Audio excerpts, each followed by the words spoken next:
श्री गणेशाय नमः. श्री शिवलीलामृत कथासार कथा 15वी. या अगोदर आपण 14 कथा पाहिलेल्या आहेत.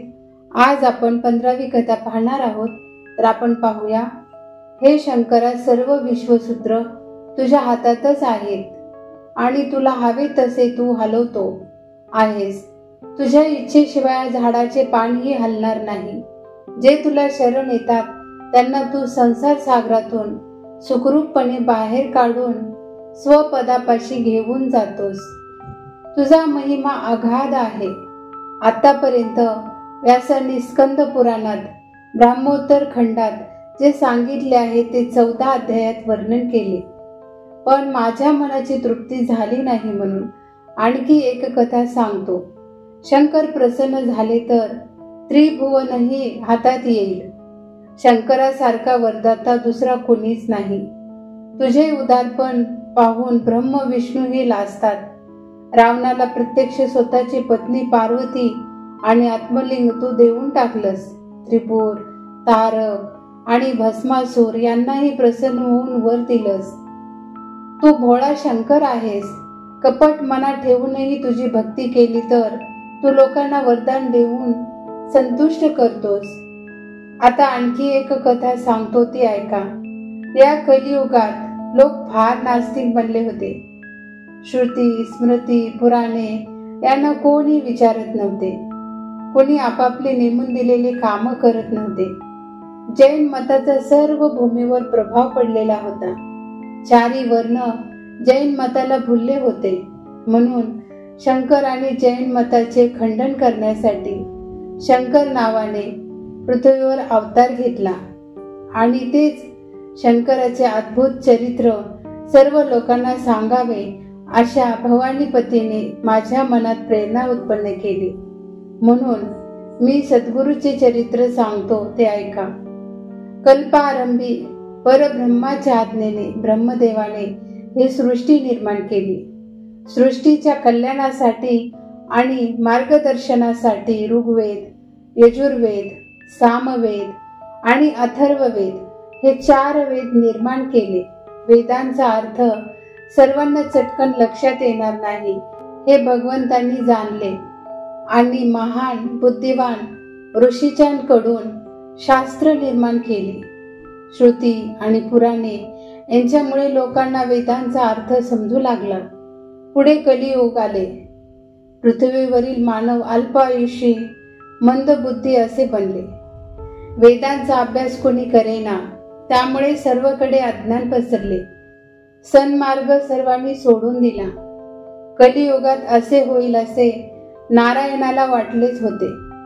कलियुगातील जनतेच्या उद्धाराकरिता नारायणांनी व्यासाचा अवतार धारण केला आणि 4 वेदाचे भाग करून त्यातले सार काढून महाभारत हा ग्रंथ लिहिला. त्याचप्रमाणे विष्णू, शिव, नादब्रह्म, मार्कंडेय, भागवत, ब्रह्म, आग्र, भविष्य, वराह, कूर्म, मत्स्य, लिंग, ब्रह्म, वैवर्त, स्कंद, वामन, गरुड आणि ब्रह्मांड अशी 18 पुराणे लोकांच्या उद्धारासाठी लिहिली. मग विद्वान लोक एकेका भागाचा अभ्यास करू लागले. इतिहास, पुराणे वाचून त्यांना पुन्हा सन्मार्ग सापडला. पण पुन्हा कलीच्या प्रभावामुळे संकट आले. वेद, शास्त्रे, पुराणे यांची निंदा करून त्यांचा त्याग करून नास्तिक असे बौद्ध मत सर्व लोक सांगू लागले. त्याप्रमाणे वागू लागले. 4 वर्णांच्या लोकांनी अधर्माने वागायला सुरुवात केली. सर्व पृथ्वीवर बौद्ध धर्म पसरला. लोक जैन शास्त्रे आणून त्यांची पूजा करू लागले. वेद, शास्त्रे, पुराणे यांचे महत्व कमी होऊ लागले. श्रुती, स्मृती, पुराणोक्त पंथ लोप पावले. आता तुम्ही विचाराल, इतका अधर्म माजायला कारण काय? त्याचे कारण सांगतो, ऐका. मंडन मिश्र नावाचा एक जैन साधू होता. तो खूप विद्वान होता, उत्तम वक्ता होता. त्याचा अभ्यास दांडगा होता. त्याने अनुष्ठान करून सरस्वती आणि कृशान यांना प्रसन्न केले होते. अग्नीमध्ये हवन करून याचकाला हवी ती वस्तू तो अग्नीमधून काढून देत असे आणि त्याला संतुष्ट करत असे. पूर्वी जसे रावण पुत्र इंद्रजिताने हवन करून अग्नीतून अश्वासह रथ बाहेर काढला होता, तसं हा मंडन मिश्र हवन करून पितांबरासारख्या मौल्यवान वस्तू अग्नीतून बाहेर काढत असे. त्याची विद्या तेजस्वी होती. सूर्याला सुद्धा थांब म्हणायची ताकद त्याच्या विद्येत होती. त्यामुळे सर्व शास्त्री पंडितांना या मंडन मिश्र अय्याचा धाक वाटत असे. त्याच्याबरोबर वादविवाद करायला ते पुरे पडत नसत. स्वतः नवीन शास्त्र रचून मंडन मिश्र सभेत सर्वांना निरुत्तर करत असे. मोठमोठे पंडित थकले. सर्व पृथ्वीवर अय्याचा अंमल सुरू झाला. वेदांनी दाखवलेला मार्ग अधर्माचा आहे, आपला मार्ग उत्तम आहे असे लोकांना सांगून आपल्या शास्त्राचे महत्व त्याने खूप वाढवले. 4 वर्ण आणि 18 जाती शब्द त्याचा मानू लागल्या. ग्रामदेवते सुद्धा त्याने आपल्या हाती घेतले. पूर्वीची शास्त्रे मागे पडली. अय्याच्या विद्वत्तेने सर्व चकित झाले होते. आमच्या पुरातन धर्मापेक्षा जैन धर्म हा चांगला आहे असे मनात आल्याने लोक खिन्न बनले होते. पुढे 4 वर्ण आणि 18 जातींनी आपला धर्म सोडून दिला. सर्वजण जैन धर्माप्रमाणे वागू लागले. या मंडन मिश्राला सरस्वती प्रसन्न होती. त्यामुळे त्याच्या जिभेवर ती सतत राहत असे आणि तो बोले ते खरे करत असे. सरस्वती त्याच्या अंकित झाली होती. रोज सकाळी अय्या मद्याचा घट मांडून तेथे सरस्वतीची स्थापना करीत असे. नैवेद्यही मद्याचाच देत असे आणि तिनेही त्रिकाळ पूजा करून देवीचा प्रसाद म्हणून यथेच्छ मद्य पित असे. त्याला स्वतःलाच काही आचार विचार नव्हता. तो कर्मभ्रष्ट होता. सर्व लोकांचा तो गुरु बनला होता. कुलालाच पूर्वधर्माचे आचरण करून देत नव्हता. असा अनाचार माजला आणि पृथ्वी दुःखाचे उसासे सोडू लागली. अश्रू गाळू लागली. देव, ब्राह्मण, संत हे सर्व दुःखात आहेत असे शंकरांना कैलास पर्वतावर कळले आणि शंकर फार रागावले. सर्वांनी वेदाने सांगितलेला मार्ग सोडून जैन धर्माचे आचरण सुरू केले आहे. या अनर्थाला काय म्हणावे? आता मीच पृथ्वीवर मानव धर्म घेतो आणि जैन धर्माचा नाश करतो. दुसरा उपायच नाही, शंकर रागाने म्हणाले. आणि अनाथांचा नाथ असलेला ह्या पुराण पुरुष महादेवाने पृथ्वीवर जन्म घेण्याची तयारी केली. उत्तर प्रदेशात निर्मळ क्षेत्र येथील एका ब्राह्मणाचे कुळात शंकराने अवतार घेतला. त्यावेळी समुद्रधरेला फार आनंद झाला. देवही संतोषले. मंद सुगंधी वारा वाहू लागला. विहिरी, तळ्यांचे पाणी स्वच्छ झाले. पृथ्वीवर अशी शुभचिन्हे होऊ लागली. ऋषींनी निर्मळ क्षेत्री त्या विप्राच्या घरी जाऊन बालकाचे नाव शंकराचार्य असे ठेवले. आता या नावाचा अर्थ काय ते ऐका. श म्हणजे कल्याण, कर म्हणजे धातूचा अर्थ करणे आणि आचार्य म्हणजे सद्गुरु, सर्व लोकांचे सतत कल्याण करणारा असा शंकराचार्य या शब्दाचा अर्थ होतो. योग्य वेळी शंकराचार्याची मोंज झाली. नंतर त्यांनी सर्व विद्यांचा अभ्यास केला आणि लहान वयातच संन्यास घेतला. मग आपल्या शिष्यासह ते पृथ्वीवर फिरू लागले. जैन मताचा पगडा सर्व जनतेवर बसलेला आहे हे त्यांच्या लक्षात आले. शंकराचार्याचा लोक अपमान करत आणि जैन शास्त्राकडे आपले चित्त एकाग्र करत असत. एक दिवस एका गावात भिक्षा मागत मागत ते शिष्यांसह चालले होते. कासारांची आळी आली. ते कासार जैन मताचे बनले होते. त्यामुळे ते शंकराचार्यांना हसू लागले. एक जण म्हणाला, कांच रस कढईत उकळतो आहे, पाहिजे असला तर तुला हा सर्व भिक्षा म्हणून वाढतो. जरूर हे जैन मताने चालणाऱ्या लोकांना मला तुम्ही रसच भिक्षा म्हणून वाढा, मला दुसरी भिक्षाच नको. आपल्या शिष्यांनाही त्यांनी हाताची उंजळ करून भिक्षा घ्या असे सांगितले. पण शंकराचार्याचे बोलणे ऐकूनच घाबरलेले शिष्य त्यांना सोडून पळून गेले. कालच रस पिऊन मरण्यापेक्षा दुसरा गुरु करू असे ते म्हणत होते. शंकराचार्य मात्र हाताची ओंजळ करून काचेचा रस प्यायला तयार होऊन उभे होते. कालकूट विषाचे प्राशन करणाऱ्या शंकरांना काचेचा रस पचवणे अवघड नव्हतेच. त्या दुष्ट कासाऱ्याने खरोखरच तो तापलेला काचरस शंकराचार्याच्या ओंजळीत ओतला. एक थेंब जमिनीवर पडला तर जमीन जळून जाईल इतका तो रस गरम होता. पण जगद्गुरु शंकराचार्य गार पाणी प्यावे इतक्या आनंदाने तो तप्त रस प्यायले. हे पाहून ते दुष्ट कासारही दचकले. हा कोणीतरी वेगळा आहे हे त्यांच्या लक्षात आले. आम्ही तो रस पाहिला तरी आमचे डोळे गरगर फिरतात आणि हा तो थंडपणे पिऊन स्वस्थ उभा आहे. हा माणूस नाही देव असावा असे वाटून त्यांनी शंकराचार्याचे पाय घट्ट धरले. मग तेथून शंकराचार्य निघाले. ते जैन ग्रामाला आले. शिष्यांकडून त्यांनी मंडन मिश्राला निरोप पाठवला की तुम्ही आमच्या बरोबर वादविवाद करायला यावे. तुम्ही आमचा पराभव केला तर आम्ही तुमची शास्त्रे शिकू आणि आम्ही जिंकलो तर तुम्ही आमची शास्त्रे शिका. शंकराचार्याचा निरोप ऐकून गर्वाने फुगलेला मंडन मिश्र म्हणाला, अरे आजपर्यंत खूप पंडित येऊन गेले. वादविवाद करायला माझा पराभव कुणीही केला नाही आणि आता हा संन्यासी मोठा निरोप पाठवून सांगतोय मी त्याचा पराभव करणारच. मग मंडन मिश्र सरस्वतीचे ध्यान करून शंकराचार्याकडे आला. दोन तेजस्वी तारे समोरासमोर बसले होते. दोघे पराक्रमी होते, तुल्यबल होते. आज सभा घेण्याचे ठरले. वेदशास्त्रांची स्वमुखे चर्चा व्हावी असे ठरले. पूर्व पक्ष व उत्तर पक्ष करून अर्थ सांगावा. ज्याचा अर्थ पूर्ण होणार नाही त्याचे शास्त्र फुकट आहे असे समजावे आणि जो पराजय पावेल त्याचे ग्रंथही पाण्यात बुडवून टाकावेत असा दोघांमध्ये करार झाला. त्यामुळे फार गर्दी जमा झाली होती. मंडन मिश्राने पडद्याआड मध्याच्या घटात सरस्वतीची स्थापना शंकराचार्याचे नकळत केली होती. मध्याच्या घटात बसलेल्या सरस्वतीने अय्याला आश्वासन दिले, तू घाबरू नकोस. त्या शंकराचार्याचा मी पराभव करते. तू फक्त चमत्कारच बघ. मी तुला प्रसन्न झालेली आहे. सरस्वतीचे बोलणे ऐकून मंडन मिश्राला फार आनंद झाला. मग पडद्याआड बसून त्याने शंकराचार्यांना विचारले, कोणता वेद सुरू करू? कोणत्या वेदाचा अर्थ सांगू?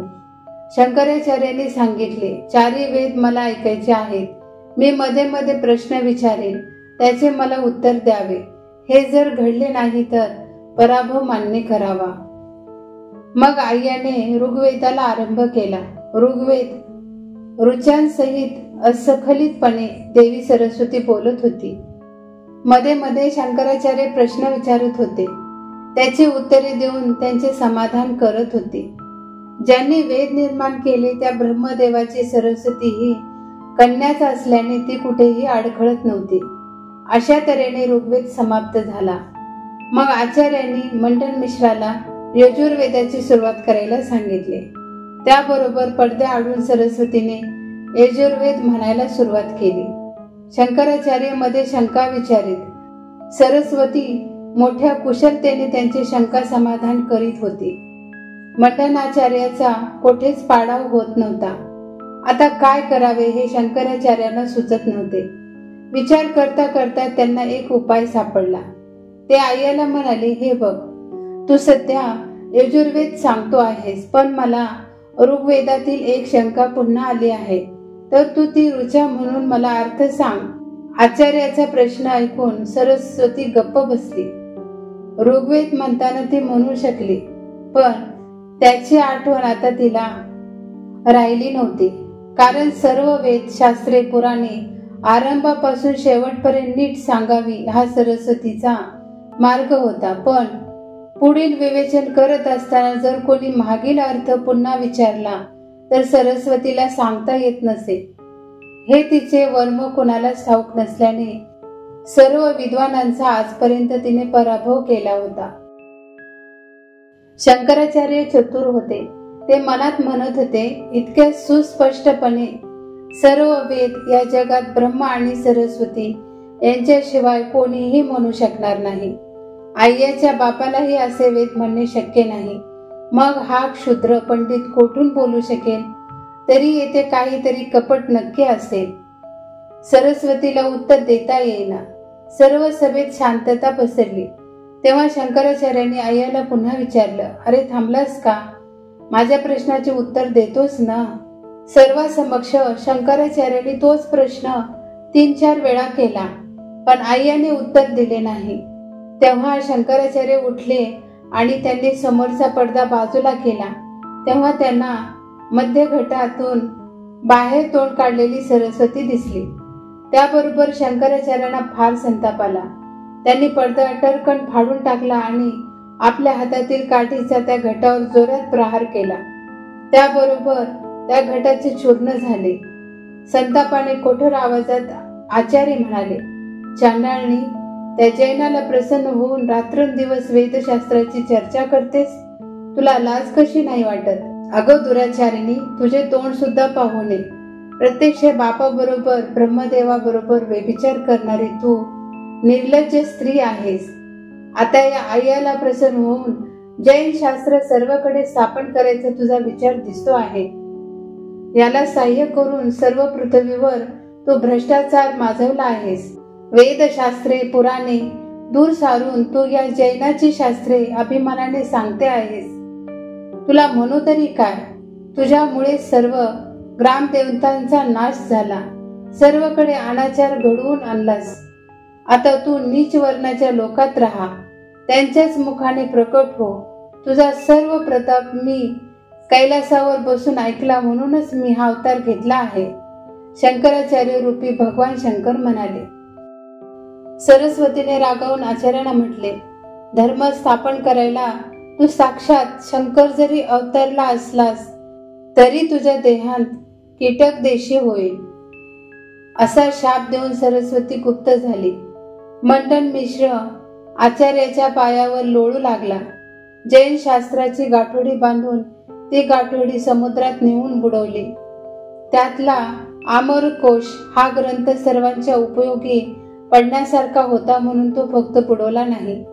असा सर्व लोकांना आचार्यांनी जवळ बोलावले आणि उपदेश केला. ग्रामदेवतांची पुन्हा पुन्हा प्रतिष्ठापना केली. ही जरी जैनाने स्थापन केली असली तरी तुम्ही तिचे भजन पूजन करा, असा आदेश दिला. प्रत्येकाने आपला धर्म पाळावा असे देव सांगतो. प्रत्येकाने आपापला धर्म नीट पाळावा. आय्याने आचार्याच्या चरणावर मस्तक ठेवले व म्हटले, माझा व माझ्या जैन शास्त्राचा पराभव झालाच आहे, पण ग्रामदेवतांच्या शेजारी जैन मताची काहीतरी निशाणी राहू द्या. उदार शंकराचार्यांनी ग्रामदेवतांच्या शेजारी जैनाचा धोंडा स्थापला. त्यामुळे ग्रामदेवतेबरोबर त्यांची पूजा होऊ लागली. मग शंकराचार्यांनी सर्वांना आज्ञा केली, आपापल्या जाती धर्माचे सर्वांनी पालन करावे. वेदशास्त्रे आणि पुराणे यांचा अभ्यास पुन्हा चालू करावा. शंकराचार्याच्या आदेशाप्रमाणे लोक आपला धर्म आचरू लागले. ब्राह्मणांनी वेदाध्ययन सुरू केले. बाकीच्या सर्वांनीही आपापली कामे सांभाळली. अशा रीतीने शंकराचार्यांनी आपल्या बुद्धिबळावर जैनाचे पाखंडी मत खोडून काढले आणि पुन्हा धर्माची स्थापना केली. अशा तऱ्हेने श्री शंकरांनी शंकराचार्याचा अवतार घेऊन भूमीवरला पापाचा भार हलका केला. शिवमंत्राचा जप करणाऱ्याला शंकर नेहमी सहाय्य करत असतो. या कलियुगात खोटे गुरु पैशाला 3 मिळतात, त्याचा उपयोग नाही. सद्गुरू असल्याशिवाय गुरुचा किंवा गुरु मंत्राचा प्रभाव पडत नाही. खोटे गुरु द्रव्य लोभाने मंत्रतंत्र करून लोकांना नादी लावतात. शिष्य ही गुरुचरणावर दृढ श्रद्धा असणारा नसतो, म्हणून दोघांनाही शेवटी नरक प्राप्त होतो. कृतयुगांत अस्थीमध्ये प्राण होता, त्यामुळे अस्थी गळून जमिनीवर पडेपर्यंत तप करत असत. अस्थी पडल्या का प्राण जात असे. त्रेतायुगी चामडीपर्यंत प्राण आला होता, म्हणजे चामडी झडून गेली की प्राण जात असे.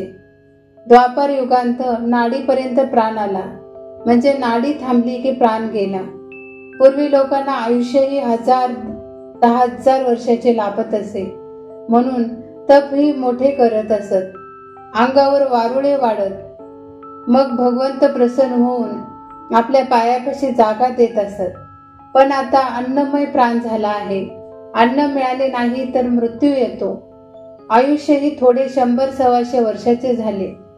आजचा दिवस गेला, उद्याचा कसा जाईल ही लोकांना काळजी पडू लागली. म्हणून देवाला भजण्याचा, मोक्षाला जाण्याचा सोपा मार्ग जगदीशाने सांगितला.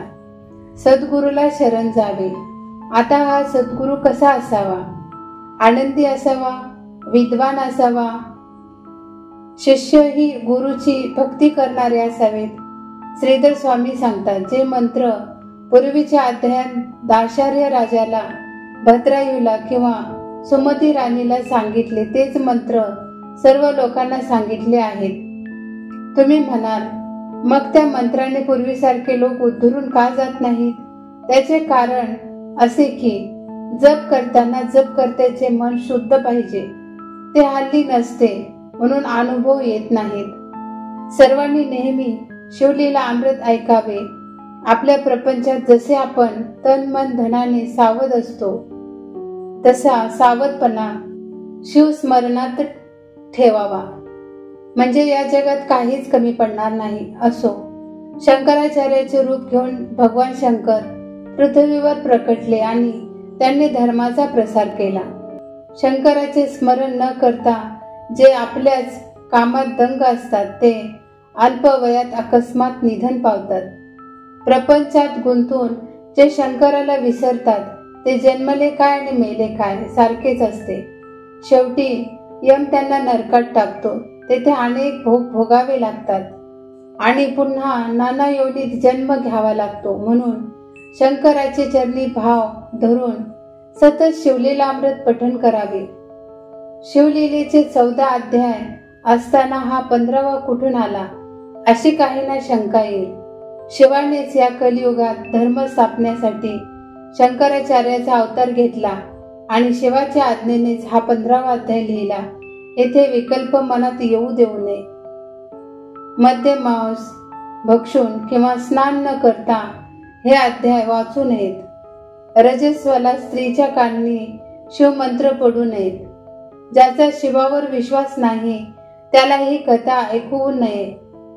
या ग्रंथाच्या पठणाने मनात असेल ती इच्छा शंकर भगवान पूर्ण करतात. हे त्रिवार सत्य आहे. जय जय रघुवीर समर्थ.